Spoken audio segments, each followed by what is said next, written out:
বেশি বেশি সম্পদ, বেশি বেশি পাওয়ার নেশায় মানুষকে গাফেল করেছে। তাফসীরে জালালাইনে আল্লামা জালালউদ্দিন সুয়ুতী আল হাকুম এর ব্যাখ্যায় বলেছেন, শাগালাকুম আন তাআতিল্লাহ, আল্লাহর আনুগত্য থেকে মানুষকে গাফেল করে রেখেছে। মুত্তাকাসুর, বেশি বেশি পাওয়ার নেশায় মানুষকে গাফেল করেছে। এখন কোন জিনিস মানুষকে গাফেল করেছে? তিনি আল্লামা জালালউদ্দিন সুয়ুতী তার তাফসীরে লিখেছেন, ওয়াল আমওয়াল ওয়াল আওলাদ ওয়ার রিজাল ওয়াল তাকাবুর, এই চারটি কথা তিনি তার তাফসীরে উল্লেখ করেছেন। এক নম্বর হলো মানুষকে তার ধন সম্পদ মানুষকে আল্লাহ থেকে, ইসলাম থেকে, দ্বীন থেকে মানুষকে গাফেল করে রেখেছে। ওয়াল আওলাদ, প্রজন্ম, সন্তান সন্ততি আল্লাহর দ্বীন থেকে মানুষকে গাফেল করেছে। এরপরে ওয়ার রিজাল, মানুষের জনবল মানুষকে গাফেল করে রেখেছে। ওয়াত তাফাখুর, মানুষকে গর্ব অহংকার মানুষকে আল্লাহর দ্বীন থেকে মানুষকে গাফেল করে রেখেছে। এই চারটা জিনিস মানুষকে পৌঁছায় নিয়ে যাবে হাত্তা জুরতুমুল মাকাবির, এই জিনিসগুলো মানুষকে কবর পর্যন্ত মানুষকে নিয়ে যাবে। বেশি বেশি সম্পদ পাওয়ার নেশায় মানুষকে গাফেল করেছে। এই গাফেল অবস্থায় মানুষ কবর পর্যন্ত পৌঁছায় যাবে। কোন পর্যন্ত? বেশি বেশি সম্পদ, বেশি বেশি দুনিয়ার মোহ মানুষকে গাফেল করে রেখেছে। এই গাফেল অবস্থায় সে কবর পর্যন্ত সে পৌঁছায় যাবে, আল্লাহ তাআলা বলেছে। আমার ভাইরা, এই আয়াতের শানে নুজুল, এই সূরা শানে নুজুল হলো, হাদিস শরীফে এসেছে মক্কায় দুইটি প্রধান গোত্র ছিল। একটা গোত্র হলো আব্দে মানাফ, আর একটা হলো আব্দে সাহম। এই দুইটা গোত্রের ভিতরে একে অপরের কার থেকে কে উচ্চ বংশ, মর্যাদা সম্পন্ন, এটা নিয়ে একে অপরের মাঝে বাক বিতণ্ডা, প্রতিযোগিতায় লিপ্ত হয়ে গেল।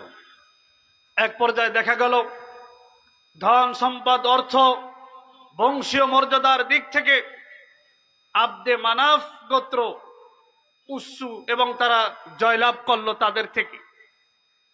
যখন আব্দে মানাফ গোত্র যখন তাদের তুলনায়, যখন তাদের অন্যান্য সবকিছু প্রতিযোগিতায় যখন আব্দে মানাফ গোত্র যখন বিজয়ী হলো, তখন বনু সাহাম গোত্র বলল যে আমরা তো হেরে গেছি, আমাদের যারা পূর্বপুরুষ ছিল তারা ছিল অমুক গোত্রের সর্দার, অমুক ছিল অমুক যুদ্ধে সেনাপতি দায়িত্ব পালন করেছে, এই একজন অমুক এই ছিল। এভাবে করে করে কবরস্থানে গিয়ে বলল এটা আমাদের অমুক মুরব্বী, অমুক যুদ্ধের সেনাপতি ছিল, অমুক বংশের মাতবার ছিল, অমুক জায়গার সে বড় ব্যক্তিত্ব ছিল। এই ধরনের কবরকে লক্ষ্য করে বলল এই সে অমুকের কবর, তমুকের কবর, এ বলে মৃত্যুদেরকে নিয়ে তারা গর্ববোধ করতে লাগলো। আল্লাহ তাআলা এই প্রেক্ষিতে এই সূরাটি নাজিল করে জানালেন, ও মানুষেরা, তোমাদেরকে বেশি বেশি সম্পদ পাওয়ার নেশায় তোমাদেরকে পাগল করে দিয়েছে, নেশাগ্রস্ত করে দিয়েছে। এই চিন্তা, এই ফিকির, এই কার্যক্রম তোমাদেরকে কবর পর্যন্ত তোমাদেরকে নিয়ে যাবে। কথা বলেন ঠিক কিনা? মানুষ বেশি বেশি দুনিয়ায় পাওয়ার জন্য প্রতিযোগিতা করে। যে একতলা বাড়ি বানায় তার চিন্তা থাকে ওর পরে আর একতলা বাড়ি বানাবো। যে 1 বিঘা জায়গা কেনে তার স্বপ্ন হলো আর 1 বিঘা জায়গা কিনবো। যার 2টি সন্তান সে চায় আল্লাহ যদি আমার আর একটা সন্তান হতো। এভাবে মানুষের চাহিদা, মানুষের আশা আকাঙ্ক্ষার কোনো শেষ কোনোদিন হবে না। রাসূলুল্লাহ সাল্লাল্লাহু আলাইহি ওয়াসাল্লাম বলেছেন, বনি আদমের চাহিদা, কবরের মাটি যখন গালের ভিতরে না পড়বে তার আগে বনু আদমের চাহিদার কোনো শেষ হবে না। কথা বলেন ঠিক কিনা? এই জন্য আমার ভাইরা, এই জিনিসগুলো মানুষকে আল্লাহ থেকে, দ্বীন থেকে, ইসলাম থেকে গাফেল করে রাখে। এই জিনিসগুলো মানুষকে স্বৈরাচার বানায়। এই জিনিসগুলো মানুষকে দাম্ভিকতার দিকে নিয়ে যায়, তাফাখুর, মানুষকে অহংকারী বানায়।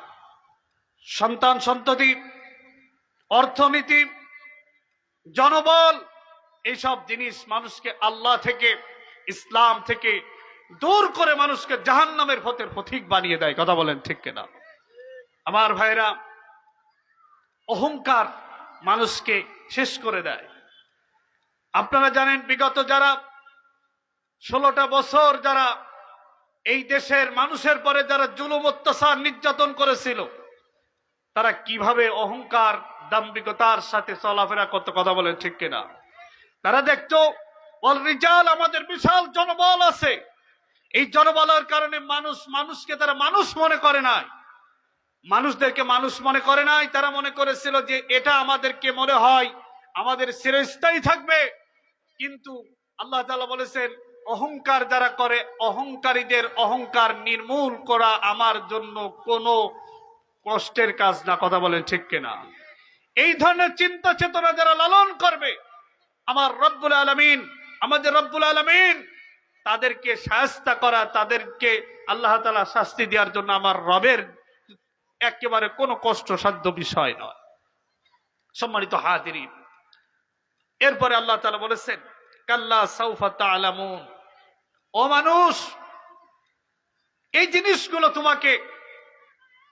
তোমাকে যে অহংকারী, তোমাকে যে রবের শাগালাকুম আন তাআতিল্লাহ, আল্লাহর আনুগত্য থেকে, আল্লাহর হুকুম থেকে তোমাকে যে দূরে নিয়ে তোমাকে যে অহংকার বানালো, তুমি অতি শীঘ্রই তুমি জানতে পারবে এর পরিণতিটা কি।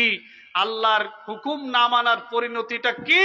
অতি শীঘ্রই তুমি মরণের পরে জাহান্নামের আগুনে যখন আমি তোমাকে নিক্ষেপ করব, তুমি এর পরিণতিটা তখন তুমি জানতে পারবে। কথা বলেন ঠিক কিনা? আমার ভাইরা, আল্লাহ তাআলা এই দুনিয়া পূজারী, স্বার্থান্বেষী মানুষের দুনিয়া সতর্ক করেছেন, এবং পরকালীন জীবনে তাদের যে ভয়াবহতা, এই সূরার ভিতরে আল্লাহ তাআলা সে কথাগুলো দুনিয়ার মানুষের সামনে পরিষ্কার করে জানিয়ে দিয়েছে। ও মানুষেরা, এই দুনিয়া তোমাদের চিরস্থায়ী দুনিয়া নয়।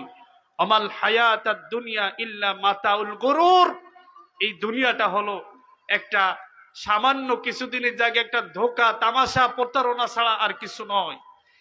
আল্লাহ তাআলা সূরা হাদীদের 25 নম্বর আয়াতে বলেছেন, ইলামু আন্নামাল হায়াতাদ দুনিয়া, ও মানুষ জেনে রাখো, এই দুনিয়ার জীবনটা হলো একটা ধোঁকা, একটা চাকচিক্য, একটা বাহ্যিক সাময়িক কিছুদিনের জন্য মানুষকে আনন্দ দেবে, এবং তাকাসুর তাফাখুর বাইনাকুমুত তাকাসুর, একে অপরকে প্রতিযোগিতা করা ছাড়া আর কিছু নয়। এবং মানুষকে সন্তান এবং সম্পদ, এই জিনিসগুলো মানুষকে অন্ধ করে দেয়। সুতরাং এই সব জিনিসগুলো দুনিয়ার সাময়িক, বাহ্যিক। সুতরাং এর পিছনে যে ব্যক্তি ছুটবে, আল্লাহর আদেশ, আল্লাহর হুকুম, আল্লাহর দাসত্ব থেকে যে মুখ ফিরিয়ে নিবে, আল্লাহ তাআলা কিয়ামতের কঠিন ময়দানে তাদেরকে কঠিন ভাবে আল্লাহ তাআলা পাকড়াও করবেন, কঠিন শাস্তিতে আল্লাহ তাআলা তাদেরকে নিমজ্জিত করবেন। এজন্য এগুলো আল্লাহর পক্ষ থেকে আমাদের জন্য আল্লাহ তাআলা পরীক্ষা স্বরূপ। সূরা তাগাবুনে আল্লাহ তাআলা বলেছেন, ইন্নামা আমওয়ালুকুম ওয়া আওলাদুকুম ফিতনা, কেবলমাত্র ধন সম্পদ, সন্তান সন্ততি ফিতনা। এর ফিতনার ব্যাখ্যায় মুফাসসিরিন ইকরাম বলেছেন, লিয়াবলুয়াকুম, এটা তোমাদেরকে আমি আল্লাহ তাআলা পরীক্ষার জন্য এটা আমি দিয়েছি। সুতরাং এটা যদি আমরা এর মোহে যদি আমরা গ্রাস হয়ে যায়, আল্লাহর আন যিকরিল্লাহ, আল্লাহ স্মরণ থেকে, আল্লাহর হুকুম থেকে, আল্লাহর দাসত্ব থেকে, তাহলে আমরা আখিরাতকে আমরা বরবাদ করব। সূরা তাওবার 24 নম্বর আয়াতে আল্লাহ তাআলা 8টা জিনিসের বৈশিষ্ট্য বর্ণনা করেছেন। 5টা হলো ব্যক্তিগত, 3টা হলো বস্তুগত। এই 3টা জিনিসকে যদি, এই 8টা জিনিসকে যদি বেশি প্রাধান্য দেয়, মিনাল্লাহি ওয়া রাসূলিহি ওয়া জিহাদিন ফি সাবিলিহি, আল্লাহ তাআলা বলেছেন, ফাতারাব্বাসু হাত্তা ইয়াতি আল্লাহু বিআমরিহি, আল্লাহ বলেছেন আল্লাহ এবং আল্লাহ রসুল এবং জিহাদ ফি সাবিলিল্লাহ, এই তিনটা জিনিস যদি তোমার কাছে, এই তিনটা জিনিস থেকে যদি এই 8টা জিনিস যদি প্রিয় হয়, ফাতারাব্বাসু, অপেক্ষা করো, অপেক্ষা করো, দাঁড়াও সেই দিন আসা পর্যন্ত যেদিন আমি তোমার কৃতকর্ম, আমি তোমাদের অপরাধের শাস্তি, আমি তোমাদের অপকর্মের শাস্তি আমি যেদিন প্রদান করব। দুনিয়াটা কেমন ছিল, দুনিয়ার মোহ তোমাদেরকে কিভাবে গ্রাস করেছিল, এটা আমি রব্বুল আলামিন তোমাদেরকে সেই দিন তোমার কাছ থেকে প্রতিশোধ নেব। দুনিয়ার মোহ যে তোমাকে গ্রাস করেছিল, এই কারণে আমি কিয়ামতের মাঠে তোমাকে কঠিন পাকড়াও আমি তোমার কাছে করব। বলুন নাউজুবিল্লাহ। আমার ভাইরা,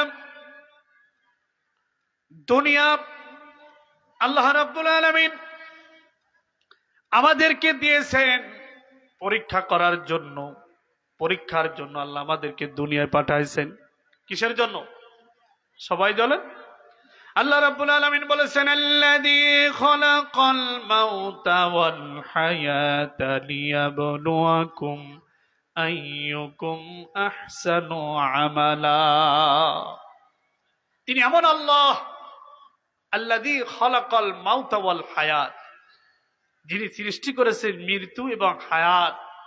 অকুনতুম আমওয়াতান ফাহইয়াকুম, তোমরা সকলে ছিল মৃত্যু, আল্লাহ তাআলা